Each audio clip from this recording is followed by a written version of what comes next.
ವಿಶ್ವದ ಎಲ್ಲ ದಾರ್ಶನಿಕರನ್ನು ಸ್ಮರಿಸಿಕೊಂಡು ಶ್ರೀ ಟಿ ಲಿಂಗಪ್ಪನವರ ಅಭಿನಂದನಾ ಸಮಿತಿಯ ಆಶ್ರಯದಲ್ಲಿ ನಡೆಯುತ್ತಿರುವಂತಹ ಈ ಶುಭ ಸಮಾರಂಭದ ದಿವ್ಯ ಸಾನ್ನಿಧ್ಯವನ್ನು ತೋರಿಸಿರುವಂತಹ ಪರಮ ಪೂಜ್ಯ ಶ್ರೀಮದ್ ಉಜ್ಜಯಿನಿ ಸದ್ಧರ್ಮ ಸಿಂಹಾಸನಾಧೀಶ ಶ್ರೀ ತರಳಭಾರತ ಗುರು ಶ್ರೀ 1908 ಡಾಕ್ಟರ್ ಶಿವಮೂರ್ತಿ ಶಿವಾಚಾರ್ಯ ಮಹಾಸ್ವಾಮಿಗಳವರ ಜಂಗಮಾಚರಣೆಗಳಲ್ಲಿ ಪಾಲ್ಗೊಳ್ಳುತ್ತಿರುವಂಥದ್ದು ಮತ್ತು ಅದೇ ರೀತಿಯಲ್ಲಿ ಶ್ರೀಮದ್ ಮಹಾರಾಜ ನಿರಂಜನ ಜಗದ್ಗುರು ಡಾಕ್ಟರ್ ಶ್ರೀ ಮಲ್ಲಿಕಾರ್ಜುನ ಮುರುಘರಾಜೇಂದ್ರ ಮಹಾಸ್ವಾಮಿಗಳವರ ಜಂಗಮಾಚರಣೆಗಳಲ್ಲಿ ಪಾಲ್ಗೊಳ್ಳುತ್ತಿರುವಂಥದ್ದು ಮತ್ತು ವೇದಿಕೆಗೆ ಉಪಸ್ಥಿತರಿರುವಂತಹ ಗಣ್ಯರಲ್ಲಿ ಭಾಗವಹಿಸುವಂಥದ್ದರಲ್ಲಿ ಗಮನಿಸಲಾಗುತ್ತದೆ. ಈ ತಾನೇ ಕಾರ್ಯಕ್ರಮದ ಅಧ್ಯಕ್ಷತೆಯನ್ನು ವಹಿಸಿಕೊಂಡಿರುವಂಥ ಹೊನ್ನಾಳಿ ಶಾಸಕರಾಗಿರ್ತಕ್ಕಂಥ ಡಿ ಜಿ ಶಾಂತನವರು ತೀರ್ಥಲಿಂಗಪ್ಪನವ್ರಿಗೆ ಸಿದ್ಧಗಂಗಾ ಸ್ವಾಮಿಗಳು ಹಾಗೆ 111 ವರ್ಷ ಅಥವಾ 115 ವರ್ಷ ಆಯುಷ್ಯನ್ನ ಗುರು ಅನುಗ್ರಹಿಸಿ ಅಂತೇಳಿ ಪ್ರಾರ್ಥನೆ ಮಾಡಿಕೊಂಡ್ರು. ಇವಾಗ 2 ವರ್ಷಗಳ ಹಿಂದೆ ನಮ್ಮ ಚಿಕ್ಕಮಗಳೂರು ಬಸವತತ್ವ ಪೀಠದಲ್ಲಿ ನಡೆದಂಥ ಬಸವತತ್ವ ಸಮಾವೇಶದಲ್ಲಿ ಗೌರವಚಂದ್ರಸತ್ವರಿಗೆ ಸನ್ಮಾನವನ್ನು ಮಾಡಿದ್ವಿ. ಹಾಗೆ ಸನ್ಮಾನ ಮಾಡ್ತಾ ಇರಬೇಕಾದ್ರೆ ಭಾಷಣ ಮಾಡಿದಂಥ ಎಲ್ಲರೂ ಕೂಡ ಗೌರವಚಂದ್ರಸತ್ವವನ್ನು ಉದ್ದೇಶಿಸಿ ಅವರಿಗೆ 100 ವರ್ಷ ಆಯಿಸ್ಕೊಡ್ಲಿ 100 ವರ್ಷ ಆಯಿಸ್ಕೊಡ್ಲಿ ಅಂತೇಳಿ ಪ್ರಾರ್ಥನೆ ಮಾಡಿಕೊಟ್ರು. ಅವಾಗ ತರಳಭಾರತ ಅವರು ಒಂದು ಮಾತು ಹೇಳಿದ್ರೆ ಏನಪ್ಪ ಅಂತಂದರೆ, ನೀವು ಪ್ರಾರ್ಥನೆ ಮಾಡಿಕೊಳ್ಳೋದ್ರೂ ಭಾಳ ಶ್ರೀಮಂತರ ಮಾಡ್ತಿರ್ಕೊಂಡು ಬರೆಯ ಗೌರವಚಂದ್ರಸತ್ವರಿಗೆ ಹೆಚ್ಚು ಕಡೆ 96 ವರ್ಷ ವಯಸ್ಸು, ನಿಮ್ಮ ಪ್ರಕಾರ 4 ವರ್ಷ ಅಷ್ಟೇ ಇರ್ಬೇಕು ಅವರು. ಅದಕ್ಕೆ ಆರೈಸೋರು ಅದು ಹೆಂಗೆ ಆರೈಸಬೇಕಪ್ಪ ಅಂತ ಇನ್ನೂ 106 ವರ್ಷಗಳ ಕಾಲ ನಮ್ಮ ಜೊತೆಯಲ್ಲಿ ದೀರ್ಘಾಯುಷ್ಯಗಳಾಗಲಿ ಅಂತ ನಾವು ಆರೈಸಬಹುದು ಮಾತನ್ನು ಪೂಜೆಗಳಾಗಬೇಕು. ಅದೇ ರೀತಿಯಲ್ಲಿ ಇವತ್ತು ನಮ್ಮ ತೀರ್ಥಲಿಂಗಪ್ಪನವರಿಗೆ 85 ತುಂಬಿ 89ಕ್ಕೆ ಕಾಲಿಡ್ತಾ ಇದ್ದಾರೆ. ಅವ್ರಿಗೆ ವಯಸ್ಸು ಅವ್ರ ಮುಖ ನೋಡೋಕ್ಕೆ ಗೊತ್ತಾಗೋದಿಲ್ಲ. ಅವ್ರ ತಲೆ ಕೂದಲು ಬೆಳಗಾಗಿರೋದನ್ನು ಗಮನಿಸಿದ್ರೆ ಅವ್ರಿಗೆ ಸ್ವಲ್ಪ ವಯೋವೃದ್ಧರು ಅಂತ ಅನಿಸುತ್ತೆ. ಆ ಕೂದಲಿಗೆ ನಾವು ಬಣ್ಣ ಹಚ್ಚಿದ್ರೆ ಅಂತಂದರೆ ನೀವು 60 ಆಸುಪಾಸು ಇರ್ಬೋದು ತೀರ್ಥಲಿಂಗಪ್ಪನವರು ಅಂತೇಳಿ ಅನ್ಕೊಳ್ಬೇಕು. ಅಷ್ಟು ಉತ್ಸಾಹವನ್ನು ತುಂಬಿಕೊಂಡಿರ್ತಕ್ಕಂಥವ್ರು, ಆರೋಗ್ಯವನ್ನು ಕಾಪಾಡಿಕೊಂಡು ಬಂದಿರ್ತಕ್ಕಂಥವ್ರು ತೀರ್ಥಲಿಂಗಪ್ಪನವರು. ಅಂಥವರ ಒಂದು ಸಾಮಾಜಿಕ ಸೇವೆಯನ್ನು, ಧಾರ್ಮಿಕ ಸೇವೆಯನ್ನು ಮತ್ತು ಅವರಿಗಿರ್ತಕ್ಕಂಥ ಒಂದು ಸಾಂಸ್ಕೃತಿಕವಾಗಿರ್ತಕ್ಕಂಥ ಅಭಿರುಚಿಗಳನ್ನು ಗಮನಿಸಿ ಸಮಾಜದವರೆಲ್ಲರೂ ಸೇರಿಕೊಂಡು, ಅಭಿಮಾನಿಗಳು ಸೇರಿಕೊಂಡು ತೀರ್ಥಗಿರಿ ಅನ್ನುವಂಥ ಒಂದು ಅಭಿನಂದನಾ ಗ್ರಂಥವನ್ನು ಸಮರ್ಪಣೆ ಮಾಡ್ತಾ ಇರ್ತಕ್ಕಂಥದ್ದು ಯಥೋಚಿತವಾಗಿರುವಂಥದ್ದು ಒಂದು ಈ ಸಂದರ್ಭದಲ್ಲಿ ಭಾವಿಸಿಕೊಂಡು, ಈಗಾಗಲೇ 85 ವರ್ಷ ಅಂತಂದರೆ ಸಾಮಾನ್ಯ 80 ವರ್ಷ ತುಂಬಿದ್ರೆ ನಮ್ಮಲ್ಲಿ ಮಾತಾಡ್ತಾರೆ ಸಹಸ್ರ ಚಂದ್ರ ದರ್ಶನ ಅಂತೇಳಿ. ಸಹಸ್ರ ಚಂದ್ರ 1000 ಬರೀ ಚಂದ್ರ ನೋಡಿದ್ರು, 1000 ಚಂದ್ರ ನೋಡಿದ್ರು ಅಂತ ಹೇಳಿ ಅದೊಂದು ನಮ್ಮ ಪರಿಕಲ್ಪನೆ. ಈಗ 80 ವರ್ಷ ಆಯಿತು ಅನ್ನೋದಕ್ಕಿಂತ ಚಂದ್ರನ 1000 ಸರಿ ನೋಡಿದ್ರು ಅನ್ನೋದು ಒಂದು ರೀತಿ ಚೆನ್ನಾಗಿ ಅನಿಸುತ್ತೆ ಕೇಳೋದಕ್ಕೆ. ಮತ್ತೆ ಆ ಚಂದ್ರನ ಜೊತೆಯಲ್ಲಿ ನಮ್ಮ ಒಂದು ಬಾಂಧವ್ಯವನ್ನು ಪ್ರಕೃತಿ ಜೊತೆಯಲ್ಲಿ ಗುರುತಿಸ್ಕೊಳ್ಳೋಕೆ ಒಂದು ಅವಕಾಶ ಅದು ಅಂತೇಳಿ ಭಾವಿಸ್ಕೊಳ್ಳೋದು.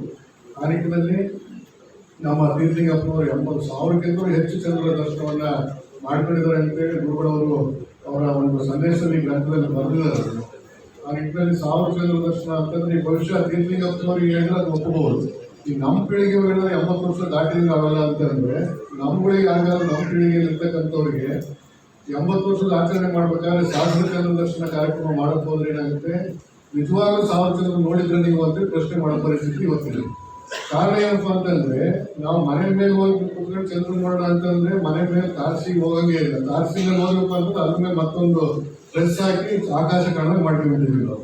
ಇನ್ನು ಹೊರಗೆ ಬಂದು ನೋಡೋಣ ಅಂತಂದ್ರೆ ಪ್ರಖರವಾಗಿರ್ತಕ್ಕಂಥ ಬೀದಿ ದೀಪಗಳು ಬೆಳಕಿನ ಕಾರಣಕ್ಕೆ ಆಕಾಶ ನಮ್ಮ ಕಣ್ಣಿಗೆ ಕಾಣೋದಿಲ್ಲ, ಚಂದ್ರನಲ್ಲಿ ಕಾಣಬೇಕು. ಹೋಗಿ ಯುಗಾದಿ ಹಬ್ಬಕ್ಕೆ ಅಪರೂಪಕ್ಕೆ ಒಂದ್ಸರಿ ಚಂದ್ರ ದರ್ಶನ ಆಗುತ್ತೆ ಅಂತೇಳಿ ಅವತ್ತಿನ ನೋಡಕ್ ಹೋದ್ರೆ ಬಹಳ ಜನಗಳು ನಾವು ಗಮನಿಸಿದ್ವಿ. ಎಲ್ಲೆಲ್ಲೋ ಪ್ರವಾಸ ಹೋಗಿರ್ತಾರೆ, ಅವತ್ತಿನ ದಿನ ಮೊಬೈಲ್ ಫೋನ್ನಾಗೆ ವಾಟ್ಸಪ್ ಸ್ಟೇಟಸ್ನಾಗೆ ನಮ್ಮೂರು ಹಿಂಗೆ ಚಂದ್ರ ಕಾಣ್ಕೊಂಡು ಫೋಟೋ ತೆಗೆದಾಕಿದ್ದು ನೋಡ್ಕೊಂಡು ಚಂದ್ರ ಕಾಣ್ತಂದು ಸಂಭ್ರಮಿಸುವಂತೆ ನಾವು ನೋಡ್ತಾ ಇದ್ವಿ. ಇದು ಬರೀ ಚಂದ್ರನಿಗೆ ಕುರಿತಂತ ಒಂದು ಸಂಗತಿ ಆಗಿರ್ಬೋದು. ಆ ಥರ ಸಣ್ಣದಂತ ಭಾವಿಸ್ಕೊಳ್ಬೇಕಾದ ಅಗತ್ಯ ಇಲ್ಲ. ಇಲ್ಲಿ ಚಂದ್ರನನ್ನು ನೋಡೋದನ್ನು ನಾವು ಮರ್ತು ಬಿಡ್ತಿದ್ವಿ ಅಂತಂದ್ರೆ ಪ್ರಕೃತಿಯ ಜೊತೆಯಲ್ಲಿ ನಮ್ಮ ಸಂಬಂಧವನ್ನ ಸಂಪೂರ್ಣವಾಗಿ ನಾವು ತ್ಯಜಿಸ್ತಾ ಇದ್ವಿ. ಆ ಮೂಲಕವಾಗಿ ಪ್ರಕೃತಿಗೂ ನಮಗಿರ್ತಕ್ಕಂಥ ಒಂದು ಬಾಂಧವ್ಯವನ್ನು ಕಳ್ಕೊಳ್ತಿದ್ವಿ ಅನ್ನುವಂಥ ಒಂದು ಆತಂಕಕ್ಕೆ ನಾವು ಒಳಗಾಗಬೇಕಾಗುತ್ತೆ. ಆ ನಿಟ್ಟಿನಲ್ಲಿ 1000 ಚಂದ್ರಗಳನ್ನ 1000ಕ್ಕಿಂತ ಹೆಚ್ಚು ಚಂದ್ರಗಳನ್ನ ದರ್ಶನ ಮಾಡಿಕೊಂಡು ಅಲ್ಲಿ ಅವ್ರು ಮಾಡಿರೋದೇನಪ್ಪ ಅಂತ ಹೇಳಿದ್ರೆ ವೈಯಕ್ತಿಕ ಜೀವನದ ಅಭ್ಯುದಯವನ್ನು ಸಾಧಿಸಿಕೊಂಡು ಮತ್ತೆ ಕೈಲಾದಷ್ಟು ಸಾಮಾಜಿಕ ಜೀವನವನ್ನು ಕೂಡ ಉತ್ತಮಗೊಳಿಸ್ತಕ್ಕಂಥ ನಿಟ್ಟಿನೊಳಗೆ ಕ್ರಿಯಾಶೀಲವಾಗಿ ಬದುಕನ್ನು ರೂಪಿಸಿಕೊಂಡಿರ್ತಕ್ಕಂಥವ್ರು ತೀರ್ಥಲಿಂಗಪ್ಪನವರು. ಬಹುಶಃ ಇಂಥವರ ಬದುಕನ್ನು ನೋಡಿನೇ ಅನ್ಸುತ್ತೆ ಬಸವಣ್ಣವರು ಒಂದು ಮಾತು ಹೇಳ್ತಾರೆ. ನೀವೆಲ್ಲ ನೋಡಿದ್ದೀರಿ, ಬೇರುಂಡ ಪಕ್ಷಿ ಅಂತ ನೋಡಿದ್ದೀರಿ ನೀವೆಲ್ಲ. ಬೇರುಂಡ ಪಕ್ಷಿ ಅಂತ ಹೇಳಿದ್ರೆ 2 ತಲೆ ಇರ್ತಕ್ಕಂಥ ಒಂದು ಪಕ್ಷಿ ಅದು. ಆ ಬೇರುಂಡ ಪಕ್ಷಿ ಕವಿ ಕಲ್ಪನೆ ನಮ್ಮ ರಾಜ್ಯದ KSRTC ಲಾಂಛನದೊಳಗಿದೆ, ರಾಜ್ಯ ರಸ್ತೆ ಸಾರಿಗೆ ಸಂಸ್ಥೆ ಲಾಂಛನದೊಳಗಿದೆ. ಮೈಸೂರು ಮಹಾರಾಜರು ಕೂಡ ಅದು ಲಾಂಛನವಾಗಿ ಇಟ್ಕೊಂಡಿದ್ರು, ಕೆಳದಿ ಅರಸರು ಲಾಂಛನವಾಗಿ ಇಟ್ಕೊಂಡಿದ್ರು. ಕೆಳದಿ ಅರಸರು ಲಾಂಛನ ಹೆಂಗಿತ್ತಪ್ಪ ಅಂತ ಹೇಳಿದ್ರೆ ರೆಕ್ಕೆ 4 ಕಾಲುಗಳಿದ್ದಾವಲ್ಲ, ಆ 4 ಕಾಲುಗಳಲ್ಲಿ ಆನೆನೋ ಸಿಂಹ ಹಿಡ್ಕೊಂಡಿರುವಂತ ಲಾಂಛನ ಕೆಳದಿ ಅರಸದಾಗಿತ್ತು. ಇವತ್ತು KSRTC ಲಾಂಛನ ಏನಿದ್ರೆ ಆ ಲಾಂಛನ ನಾವು ಕಲ್ಪನೆ ಮಾಡ್ಕೊಳ್ಳೋದು. ಬಸವಣ್ಣವರು ಹೇಳ್ತಾರೆ ಒಂದು ವಚನದಲ್ಲಿ, ಬೇರೊಂದರ ಪಕ್ಷಿಗೆ ದೇಹ ಒಂದು, ತಲೆ 2ರ ನಡುವೆ ಕನ್ನಡವ ಕಟ್ಟಿ, ಒಂದು ತಲೆಯಲ್ಲಿ ಹಾಲನ್ನೆರೆದು ಮತ್ತೊಂದು ತಲೆಯಲ್ಲಿ ವಿಷವನ್ನೆರೆದರೆ ದೇಹ ಒಂದೇ ವಿಷ ಬಿಡುವುದೆಯ. ಲಿಂಗದಲ್ಲಿ ಪೂಜೆಯ ಮಾಡಿ ಜಂಗಮದಲ್ಲಿ ನಿಂದೆಯ ಮಾಡಿದರೆ ಆನು ಬೆಂದೆ ಕೂಡಲ ಸಂಗಮ ದೇವ ಅಂತ ಹೇಳ್ತಾರೆ ಬಸವಣ್ಣ. ಅಂದ್ರೆ ಬೇರೊಂದಿನ ಪಕ್ಷಿಗೆ ದೇಹ ಒಂದಿರುತ್ತೆ, ತಲೆ 2 ಇರ್ತದೆ. 2 ತಲೆಗಳ ನಡುವೆ ಕನ್ನಡ ಅಂತೇಳಿ ಪರದೆಯನ್ನು ಹಾಕಲು ಬರುತ್ತೆ. ಆ ಪರದೆಯನ್ನು ಕಟ್ಟಿ ಒಂದು ತಲೆ ಮೂಲಕ ಹಾಲು ಕುಡಿಸ್ರಿ, ಇನ್ನೊಂದು ತಲೆ ಮೂಲಕ ವಿಷ ಕುಡಿಸ್ರಿ. ಆ ಥರದಲ್ಲಿ ಹಾಲು ಕುಡಿಸಿ ವಿಷ ಕುಡಿಸಿದ್ಮೇಲೆ ಬೇರೊಂದು ಪಕ್ಷಿ ಪರಿಸ್ಥಿತಿ ಏನಾಗುತ್ತೆ? ಅವ್ರು ಕೇಳಿದ್ರೆ ದೇಹ ಒಂದೇ ವಿಷ ಬಿಡುವುದೇ ಅಯ್ಯ, ಅರ್ಧ ಹಾಲು ಕುಡಿಸಿದೀನಿ ಅಂತೇಳಿ ಅರ್ಧ ದೇಹ ಬದುಕಿ ಇನ್ನರ್ಧ ವಿಷ ಕುಡಿಸಿದ್ರೆ ಅರ್ಧ ದೇಹ ಸಾಯೋ ಪರಿಸ್ಥಿತಿ ಇದೆಯಾ? ಖಂಡಿತ ಇಲ್ಲ. ಯಾವ ಕಲೆಯಿಂದ ಬಂದ್ರೇನಂತೆ ವಿಷ ಸೇರಿದ್ದು ಒಂದೇ ದೇಹಕ್ಕಾಗಿರೋದ್ರಿಂದ ಎಷ್ಟೇ ಹಾಲು ಕುಡಿಸಿದ್ರು ಕೂಡ ವಿಷದ ಕಾರಣಕ್ಕೆ ಆ ಶರೀರ ಸಂಪೂರ್ಣವಾಗಿ ಆ ಪಕ್ಷಿ ಪ್ರಾಣ ತ್ಯಾಗವನ್ನು ಮಾಡಬೇಕಾಗುತ್ತೆ. ಹಾಗೆ ಬಸವಣ್ಣ ಹೇಳ್ತಿದ್ದಾರೆ, ನಮ್ಮ ಜೀವನಕ್ಕೆ 2 ಆಯಾಮಗಳು, ಒಂದು ಸಾಮಾಜಿಕವಾದಂಥ ಆಯಾಮ, ಮತ್ತೊಂದು ವೈಯಕ್ತಿಕವಾಗಿರ್ತಕ್ಕಂಥ ಆಯಾಮ.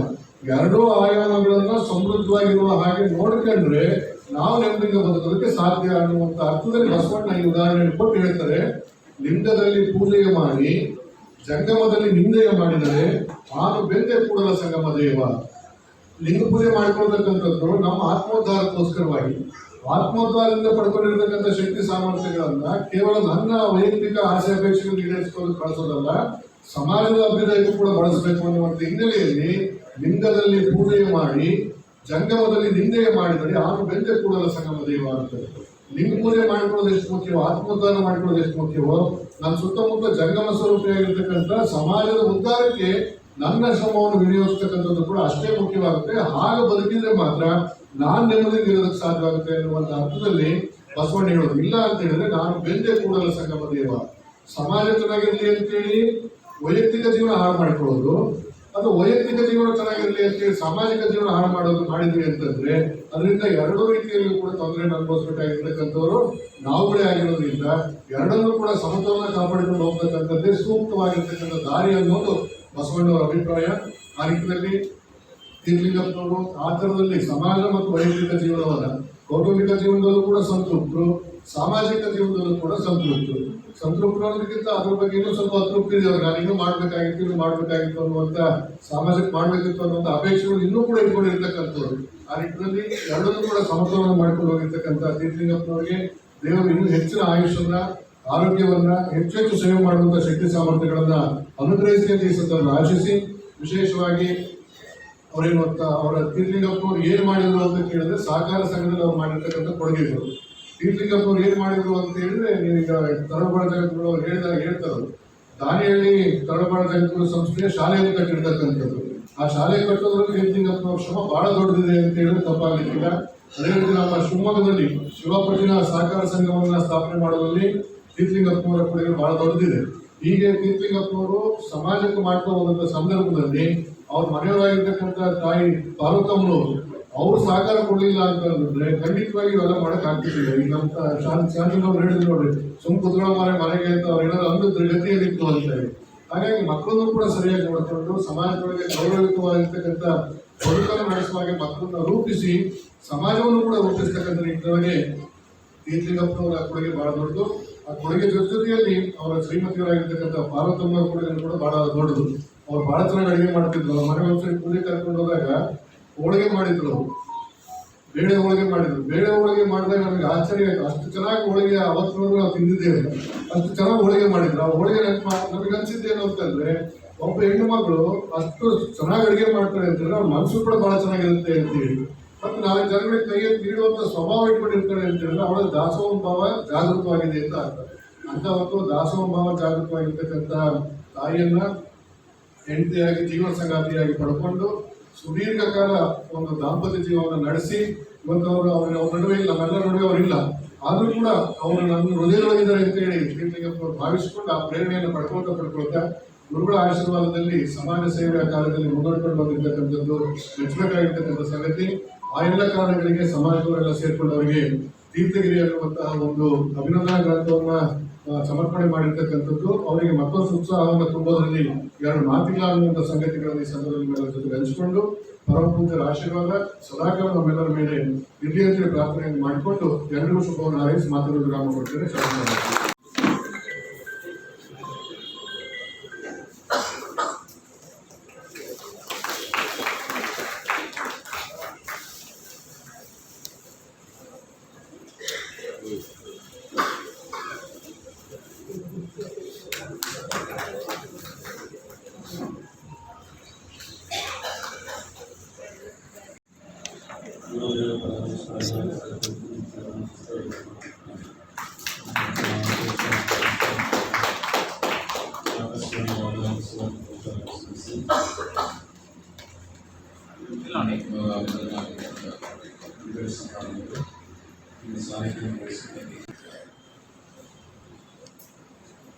ಟ್ವೀಟರ್ ಮಾಡ್ತಿದ್ದೆ ಈ ಥರಕ್ಕೆ ಇಷ್ಟಪಡಬೇಕಾ ಅಂತ ಅಂದ್ಕೊಂಡಿರ್ಬೇಕು.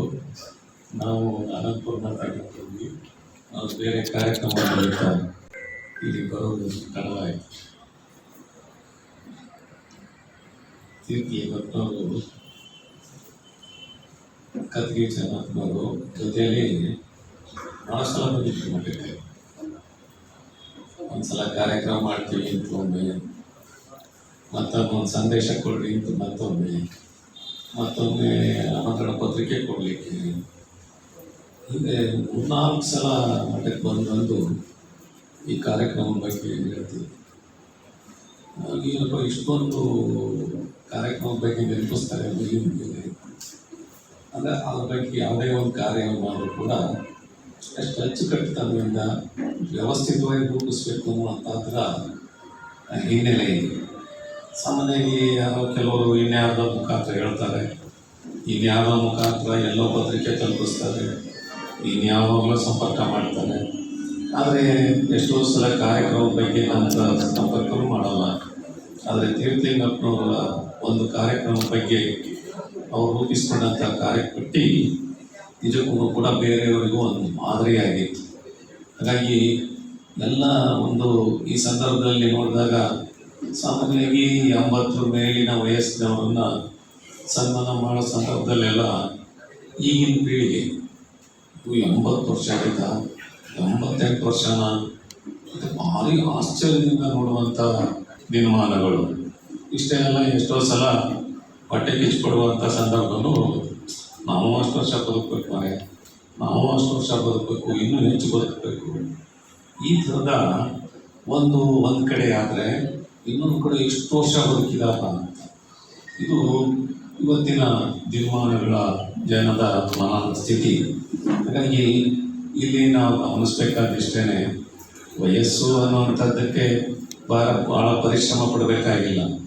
ಅದು ತನ್ನಷ್ಟೇ ತಾನೇ ಆಗ್ತಿರ್ತದೆ. ಬೆಳಿಗ್ಗೆ ಸಾಯಂಕಾಲ, ಇವತ್ತೊಂದಿನ ನಾಳೆ ಒಂದು ನಾಡು. ವಯಸ್ಸು ಆಗೋದಕ್ಕೆ ಶ್ರಮ ಪಡಬೇಕಾಗಿಲ್ಲ, ವಯಸ್ಸಿನ ಸಾರ್ಥಕತೆಯನ್ನು ಮಾಡೋದಕ್ಕೆ ನಾವು ಶ್ರಮ ಪಡಬೇಕಾಗ್ತದೆ. ಹಾಗಾಗಿ ಇಲ್ಲಿ ತೀರ್ಥಲಿಂಗಪ್ಪನವರ ಜೀವನ ಗಾಥೆಯನ್ನು ನೋಡಿದಾಗ ಅವರು ವಯಸ್ಸಾಗಿದ್ದಕ್ಕಿಂತಲೂ ಕೂಡ ವಯಸ್ಸಿನ ಸಾರ್ಥಕತೆಗಾಗಿ ತುಂಬ ಪರಿಶ್ರಮ ಪಟ್ಟಿದ್ದಾರೆ ಅಂತೇಳಿ, ಆ ಪರಿಶ್ರಮದ ಫಲವೇ ಇವತ್ತಿಗೂ ಅವರು ಇಷ್ಟು ಆರೋಗ್ಯಕರವಾಗಿ, ಇಷ್ಟೊಂದು ಹಸನ್ಮುಖಿಗಳಾಗಿ, ಇಷ್ಟೊಂದು ವ್ಯವಸ್ಥಿತವಾಗಿ ಜೀವನವನ್ನು ರೂಪಿಸ್ಕೊಳ್ಳಿಕ್ಕೆ ಸಾಧ್ಯವಾಗಿದೆ ಅಂತ ಅನ್ನಿಸ್ತಾ ಇದೆ. ಹಾಗಾಗಿ ಇದನ್ನು ನಾವು ಇವತ್ತು ಆದರ್ಶವಾಗಿ ಇಟ್ಕೋಬೇಕು. ವಯಸ್ಸೇ ಅನ್ನುವಂಥದ್ದು ಒಬ್ಬ ವ್ಯಕ್ತಿಯ ಮಾನದಂಡ ಅಲ್ಲ, ನಿಜ. ಆದರೆ ಒಬ್ಬ ವ್ಯಕ್ತಿಯ ವಯಸ್ಸಿಗೆ ತಕ್ಕಂಥ ವ್ಯಕ್ತಿತ್ವವನ್ನು ಕೂಡ ರೂಪಿಸಿಕೊಂಡ್ರೆ ಆಗ ವಯಸ್ಸಿಗೆ ಹೆಚ್ಚಿನ ಬೆಲೆ ಮತ್ತು ಅರ್ಥವಂತಿಕೆ ಬರ್ತದೆ. ಸಾಮಾನ್ಯವಾಗಿ ಇಂಥ ಸಂದರ್ಭದಲ್ಲೆಲ್ಲ ಒಂದು ಕತೆ ಹೇಳ್ತಿರ್ತೀವಿ ನಾವು, ಜಾನಪದ ಕತೆ. ಒಬ್ಬ ಭಾಳ ವರ್ಷ ತಪಸ್ ಮಾಡಿದಂತೆ ಅವನಿಗೆ ಕೊನೆ ತಪಸ್ಸಿದ್ಧಿ ಆಯ್ತಂತೆ. ಸಿದ್ಧಿ ಆಗಿದೆಯೋ ಇಲ್ಲೋ ಅಂತ ನೋಡ್ಬೇಕು ಅಂತ ಅವ್ನ ಮರದ ಮೇಲೆ ಅಕ್ಕಿನಿ ಗುಡ್ಗುಟ್ ನೋಡಿದ್ನಂತೆ. ಆ ಅಕ್ಕಿ ಸುಟ್ಕೊಂಡು ಸತ್ತು ಬಿತ್ತಂತೆ. ಆಗ ಅವನಿಗೆ ಅನ್ನಿಸ್ತು ನನ್ನ ತಪಸ್ಸು ಸಿದ್ಧಿಯಾಗಿದೆ ಅಂತ. ಆ ಒಂದು ಅಹಮಿಕೆಯಿಂದ ಅವನು ಹೊರಗೆ ಬಂದಂತೆ. ಒಂದು ಊರೊಳಗೆ ಹೋದ. ಒಂದು ಮನೆ ಮುಂದೆ ಭಿಕ್ಷಾಂದೇಹಿಯಿಂದ. ಆ ಮನೆ ಯಾವ್ದಾಗಿತ್ತು ಅಂದರೆ ಒಬ್ಬ ಆದರ್ಶ ಶರಣ ದಂಪತಿಗಳಾಗಿತ್ತು. ಅವರು ಕಾಯಕ ಮತ್ತು ದಾಸೋಹವನ್ನು ಮಾಡ್ತಾ ತಮ್ಮ ಜೀವನವನ್ನು ನಡೆಸ್ತಾ ಇದ್ರು. ಅಂಥ ದಂಪತಿಗಳ ಯಜಮಾನ ಅವತ್ತು ಕಾಯಕಕ್ಕೆ ಹೋಗಿ ಮನೆಗೆ ಬಂದಿದ್ದ. ಮನೆಗೆ ಆಕೆಗೆ ಅವನು ಹೆಂಡತಿ ಶರಣೆ, ಆಕೆನೂ ಕೂಡ ಪ್ರಸಾದವನ್ನು ಬಳಸ್ತಾ ಇದ್ರು. ಅವನು ಊಟ ಮಾಡ್ತಾ ಇದ್ದ. ಆಗ ಇವನು ಸನ್ಯಾಸಿ ಭಿಕ್ಷಾಂದೇಹಿಯಿಂದ. ಆಗ ಆಕೆ ಅದ್ರ ಕಡೆ ಗಮನ ಹರಿಸ್ತಿಲ್ಲ. ಗಂಡಗೆಲ್ಲ ಉಪಚಾರ ಮಾಡಿ ಆದಮೇಲೆ ಕೊನೆಗೆ ಅವನಿಗೆ ಭಿಕ್ಷಾ ತೆಗೆದುಕೊಂಡು ಹೋಗ್ತಾಳೆ. ಆಗ ಅವನಿಗೆ ಸಿಟ್ಟು ಬರುತ್ತೆ. ನಮ್ಮಂಥ ತಪಸ್ವಿ ಬಂದು ಬಾಗಲದಲ್ಲಿ ನಿಂತು ಈ ಹೆಣ್ಮಗಳು ಎಷ್ಟು ಜಂಬ ನನಗೆ ಇಷ್ಟು ತಡವಾಗಿ ತರ್ತಾ ಇದ್ದಾರಲ್ಲ ಭಿಕ್ಷೆ ಅಂತ ದುರ್ಬಿಟ್ಟು ನೋಡ್ತಾನೆ ಆಕೆನ. ಆಗ ಆಕೆ ಹೇಳ್ತಾಳೆ, ನೀವು ದುರ್ಬಿಟ್ಟು ನೋಡಿದ ಕ್ಷಣಕ್ಕೆ ನಾನು ಸುಟ್ಕೊಂಡು ಸಾಯಲಿಕ್ಕೆ ಮರದ ಮೇಲಿನ ಅಕ್ಕಿ ಅಲ್ಲ ಅಂತ. ಆಗ ಅವನಿಗೆ ಗಾಬರಿ ಆಗುತ್ತೆ. ನಾನಲ್ಲಿ ಅಕ್ಕಿ ಸುಟ್ಟು ಬಂದಿದ್ದು ಮನೆಯೊಳಗಿರೋ ಅಕ್ಕಿಗೆ ಹೆಂಗೆ ಗೊತ್ತಾಯ್ತಪ್ಪ, ನಿಜಕ್ಕೂ ಈಕೆನೂ ಯಾರೋ ಮಹಾನ್ ಶರಣೆ ಇರಬೇಕು ಅಂತೇಳಿ, ಏನಮ್ಮ ನೀನು ಈ ಉತ್ತರ ಕೇಳಿ ನನಗೆ ಬಹಳ ಸಂತೋಷನೂ ಆಯಿತು. ನಿನ್ನ ಬಗ್ಗೆ ಅಭಿಮಾನ ಮತ್ತು ಕುತೂಹಲವಿತ್ತು. ನೀನು ಇಷ್ಟೊಂದು ಅನುಭವವನ್ನು ಈಗ ಪಡ್ಕೊಂಡಿದೀಯ ಅಂತಂದರೆ ನಿನ್ನ ವಯಸ್ಸು ಎಷ್ಟು ಅಂತ ಕೇಳ್ತಾನೆ. ಹಾಗಾಗಿ 2 ವರ್ಷ ಅಂತ ಹೇಳ್ತಾಳೆ. ನನ್ನ ವಯಸ್ಸು 2 ವರ್ಷ ಅಂತ. ಆಗ ಅವನಿಗೆ ಮತ್ತೂ ಗಾಬರಿ ಆಗುತ್ತೆ. ಇಷ್ಟೊಂದು ಹೆಣ್ಮಗಳು 2 ವರ್ಷ ಅಂತಾಳಲ್ಲ ಹೇಗೆ ಅಂತಂದಾಗ, ಹಾಗಾದರೆ ನಿನ್ನ ಗಂಡಿಗೆ ಎಷ್ಟು ವರ್ಷ? ನನ್ನ ಗಂಡು ಇನ್ನೂ 1 ವರ್ಷ. ನಿನ್ನ ಗಂಡು 1 ವರ್ಷನಾ? ಹೌದು. ಮತ್ತು ನಿಮ್ಮ ಮಾವಿಗೆ, ನಮ್ಮ ಮಾವಿಗೆ 6 ತಿಂಗಳು, ನಿಮ್ಮ ಅತ್ತೆಗೆ 3 ತಿಂಗಳು. ಇದನ್ನೆಲ್ಲ ಕೇಳಿದಾಗ ಅವ್ನು ಗಾಬರಿನೇ ಆಗಿಬಿಡ್ತಾನೆ. ಕೊನೆಗೆ ತಡಿಲಾದ್ರೆ ಕೇಳ್ತಾನೆ, ಅಮ್ಮ ನಿನ್ನ ಈ ಲೆಕ್ಕಾಚಾರ ನನಗೆ ತಿಳಿಲಿಲ್ಲ, ಸ್ವಲ್ಪ ಬಿಡಿಸಿ ಹೇಳು ಅಂದಾಗ ಆಕೆ ಬರ್ತಾಳೆ, ನೋಡಿ ಈ ದೇಹಕ್ಕೆ ಒಂದಷ್ಟು ವಯಸ್ಸಾಗಿದೆ, ಆದರೆ ಅದೆಲ್ಲ ಮುಖ್ಯ ಅಲ್ಲ. ನನಗೆ ಈ 2 ವರ್ಷದಿಂದ ಈಚೆಗೆ ಗುರುಗಳ ಆಶೀರ್ವಾದವನ್ನು ಪಡ್ಕೊಂಡು ನಿಜವಾದ ಜೀವನ ಏನು ಅನ್ನೋದನ್ನು ಅರ್ಥ ಮಾಡ್ಕೊಂಡಿದ್ದೀನಿ. ಹಾಗಾಗಿ ನನ್ನ ಆಯುಷ್ಯದಲ್ಲಿ ಉಳಿದದ್ದೆಲ್ಲ ಸುಳ್ಳು, ಈ 2 ವರ್ಷ ಮಾತ್ರ ನಿಜ. ಅದಕ್ಕೆ ನನ್ನ ವಯಸ್ಸು 2 ವರ್ಷ ಅಂತ. ಮತ್ತು ಹಾಗಾದ್ರೆ ನಿನ್ನ ಗಂಡಗೆ 1 ವರ್ಷ. ನನಗೆ ಈ ಅರಿವು ಬಂದ ಮೇಲೆ ನಾನು ನನ್ನ ಗಂಡನ ಈ ದಾರಿ ತರಲಿಕ್ಕೆ ಈಗ 1 ವರ್ಷದಿಂದ ಪ್ರಯತ್ನ ಮಾಡಿದ್ರೆ ಅವನು 1 ವರ್ಷದಿಂದ ದಾರಿ ಬಂದಿದ್ದಾನೆ. ಅದಕ್ಕೆ ಅವನ ಆಯುಷ್ಯದಲ್ಲಿ ಉಳಿದದ್ದೆಲ್ಲ ಸುಳ್ಳು, 1 ವರ್ಷ ನಿಜ. ಮತ್ತೆ ನಿಮ್ಮ ಮಾವಂದು 6 ತಿಂಗಳು, ಅವನದು ಅಷ್ಟೇ. ನಾವಿಬ್ಬರೂ ತಯಾರಾಗಿ ಮಾವನ ಈ ದಾರಿ ತರಲಿಕ್ಕೆ ಪ್ರಯತ್ನ ಪಟ್ಟ ಮೇಲೆ ಅವನು 6 ತಿಂಗಳಿಂದ ಬಂದಿದ್ದಾನೆ. ನಮ್ಮ ಅತ್ತೆ 3 ತಿಂಗಳಿಂದ ಈ ದಾರಿ ಬಂದಿದ್ದಾಳೆ. ಅದಕ್ಕೆ ಅವ್ರ ಆಯುಷ್ಯ ಇಷ್ಟೇನೆ ಅಂತ. ಇದನ್ನೆಲ್ಲ ಕೇಳಿದ ಮೇಲೆ ಅವನ ಸನ್ಯಾಸಿ ಗಾಬರಿ ಆಗ್ಬಿಟ್ಟು ಅವನು ಹೇಳಿದಂತೆ, ಅಮ್ಮ ತಾಯಿ, ನಿನ್ನ ವಯಸ್ಸಿನ ಲೆಕ್ಕಾಚಾರ ಕೇಳಿ ನನಗೆ ತುಂಬಾ ಆಶ್ಚರ್ಯ ಆಯಿತು, ಬಹಳ ಸಂತೋಷನೂ ಆಯಿತು, ಹೆದರಿಕೆನೂ ಆಯಿತು. ನಿನ್ನ ಆಯುಷ್ಯದ ಲೆಕ್ಕಾಚಾರ ಪ್ರಕಾರ ನಾನಿನ್ನೂ ಹುಟ್ಟೇ ಇಲ್ಲ ಅನ್ನಂತೆ. ಅವನು ಇಷ್ಟು ವರ್ಷ ಕಷ್ಟಪಟ್ಟು ತಪಸ್ಸು ಮಾಡಿ ಬಂದ್ರೂ ಕೂಡ ಅವನ ಜೀವನದ ಸಾರ್ಥಕತೆಯನ್ನೇ ಅವನು ಪಡ್ಕೊಂಡಿರ್ಲಿಲ್ಲ ಅಂದರೆ ಅಂತ ಆಯುಷ್ಯ ತೆಗೆದುಕೊಂಡು ಏನು ಮಾಡೋದು? ಹಾಗಾಗಿ ನಾವು ಇವತ್ತು ಆಯುಷ್ಯದ ಸಾರ್ಥಕತೆ ಯಾವುದರಲ್ಲಿದೆ ಅಂತಂದರೆ ನಮ್ಮ ಸಾಧನೆಯಲ್ಲಿದೆ, ನಮ್ಮ ವ್ಯಕ್ತಿತ್ವದಲ್ಲಿದೆ, ಅವಲಂಬಿಸಿದೆ. ಅದು ಇವತ್ತು ಬದುಕಿರುವ ಎಲ್ಲರಿಗೂ ಕೂಡ ಅದೊಂದು ಆದರ್ಶವಾಗ್ತದೆ. ಅಂಥ ಬದುಕೆ ನಿಜವಾದ ಸಾರ್ಥಕ ಬದುಕು. ಇಂಥ ಬದುಕನ್ನು ಬದುಕಿರ್ತಕ್ಕಂಥವರು ಸನ್ಮಾನ್ಯ ಡಿ ತೀರ್ಥಲಿಂಗಪ್ಪನವರು. ಇವ್ರ ಜೀವನ ಗಾಥೆಯನ್ನು ನಾವು ಅಷ್ಟಿಷ್ಟು ಕೇಳಿದಾಗ ಬಹಳ ಸಂತೋಷ ಆಗುತ್ತೆ. ಬಾಲ್ಯದಲ್ಲಿನೇ ತಂದೆ ತಾಯಿ ಕಳ್ಕೊತಾರೆ, ಚಿಕ್ಕಪ್ಪನ ಮಾರ್ಗದರ್ಶನದಲ್ಲಿ ಅವರು ಬೆಳೀತಾರೆ.